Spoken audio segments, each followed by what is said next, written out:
Good evening and welcome to This Week with Dr. Sudhir Parikh, where Padma Shri recipient Dr. Sudhir Parikh will be sharing his views on some of the issues making news this week in US, India and elsewhere.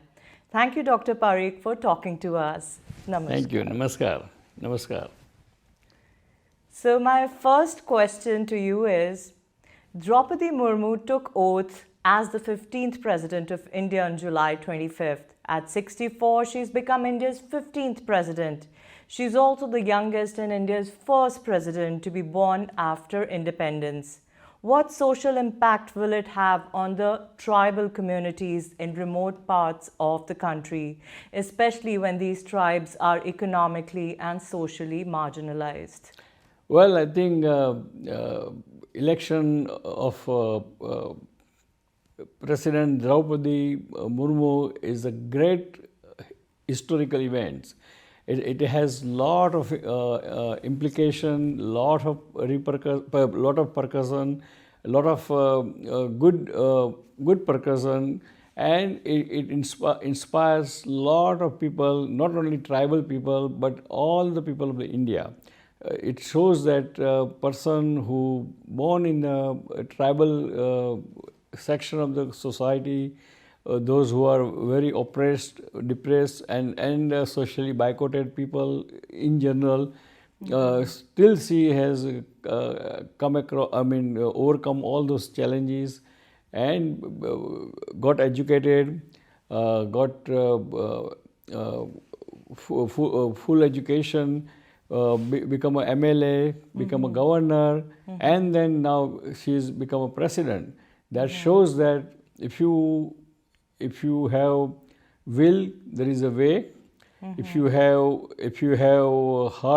work hard, if you are honest, and if you are persistent, then you can achieve any heights, even in India, whether you are coming from the tribal society or you are coming from the high Hindu society.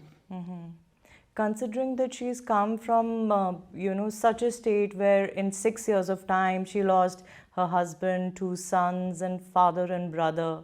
So, but still, she could reach this position and this stature in India. It's really commendable. Well, that's what tell us that doesn't matter how adverse Yes. situation arises in your life, you should know how to overcome that and keep moving upward.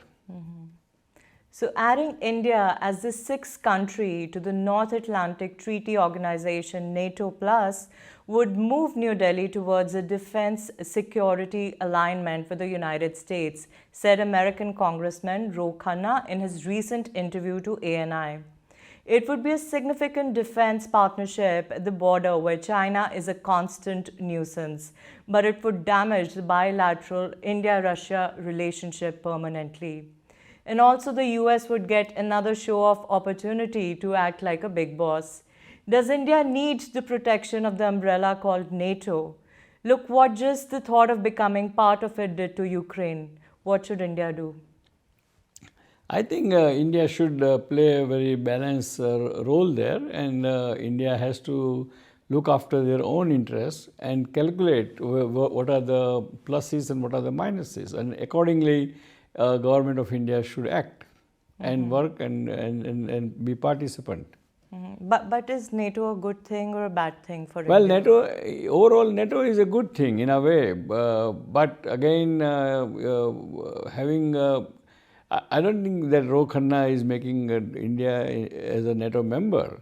What he is saying is that even though India has kind of treaty doing trade with the Russia, in spite of this Ukraine thing, USA is still wants to waive that restriction on India and give India a kind of leeway to continue doing trade with the Russia. But what they are doing is the defense structure they are developing is to make sure that Pacific Atlantic area should not be kind of aggressively taken away by country like China, and that's why that defense strategy they are developing it to protect the small country in the South Pacific or in Asia like India, Sri Lanka, Bangladesh from the aggression of the China. But it won't affect our relationship with Russia? No, I don't think so. I mean, of course, Russia will not be very happy, but just like when we stayed neutral in Ukraine, America was not happy. Yes. But in diplomacy, everything, everyone understands everybody, and they understand that always a country does whatever in their interest. So, if House Speaker Nancy Pelosi visits the island nation of Taiwan, which China has long insisted is not an independent state but rather part of China, the US will be responsible for all the serious consequences, a Chinese Foreign Ministry spokesperson said about the potential visit, as reported by the Sky News. President Biden and the military have suggested that she does not go to Taiwan. At the same time, Nancy Pelosi is not someone who gets intimidated. She has strong support from the Republican Party to go ahead.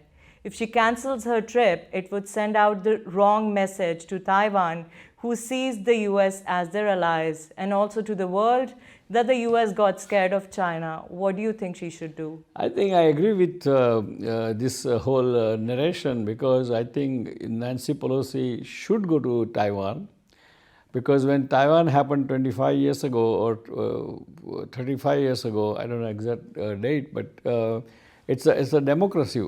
Taiwan was democracy from day one. And USA has moral responsibility to protect all the democracy. And actually, there is a treaty between Taiwan and USA, though they are not declaring. I mean, it is public knowledge, but it is not public knowledge that USA has committed to protect the Taiwan and Taiwan democracy. So I think there is nothing wrong in it, and and we should not get bullied by China, Of course. because China is, of course, even though it's a successful nation right now economically, but who made them successful? We made them successful. So I think we should not get bullied. Taiwan that history cannot be changed. Taiwan is going to be there. Taiwan is a democratic country, going to stay, and USA will make sure, or all the Western countries will make sure that China cannot take away Taiwan. There's no way they will do that. Did you happen to watch the debate between Liz Truss and Rishi Sunak? Yes. What did you think of it? I think Rishi Sunak, as a myself Indian descent, my heart goes with for the Rishi Sunak. He's a very smart, very intelligent person, but the opponent is also a smart lady, very popular lady. And let's see what happens. My heart says that Rishi Sunak should be a prime minister, but my brain says that it may not happen at the end.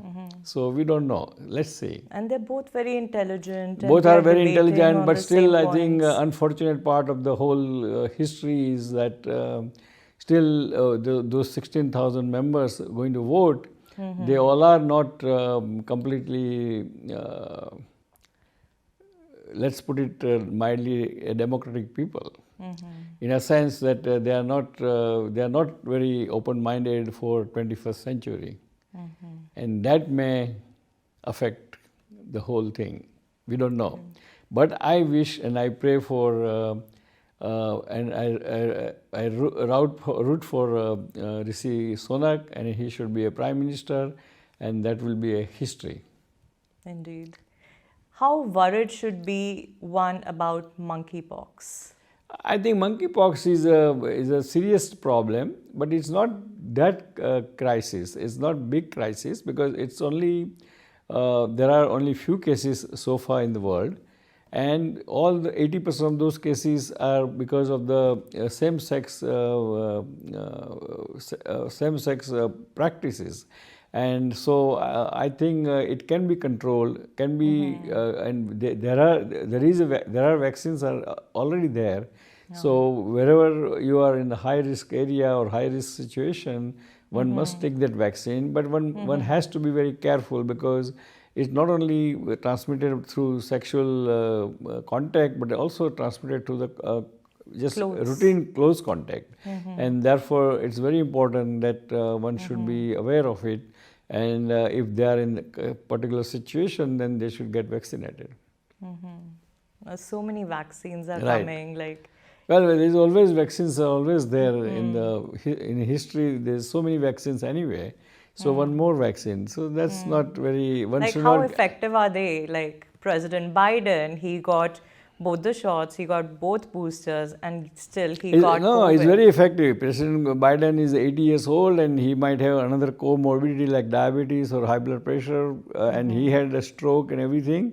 And because he got a vaccine, and vaccine is effective, that's why he got only mild COVID. Otherwise, he would have been in hospital. So I think I would think other way around, that because of vaccine, he escaped this COVID infection. Okay. Any last words before we leave? Well, I think before we leave, I would like to say that our country, India, is doing very well, progressing well, becoming leader of the world leader, and we should thank our Prime Minister Narendra Modi for that, for his vision and his implementation of his own vision and all ideas and agendas. And again, COVID is still there. As you can see that even President Biden can get COVID. So you and me, we can get COVID. So be careful, wear mask at least in indoor setting, and don't go to the too crowded places. In outdoor situation, wear the mask, and then you will be safe. So let me conclude by saying, God bless America, God bless India, God bless Indian American, and we'll see you next time. Till goodbye.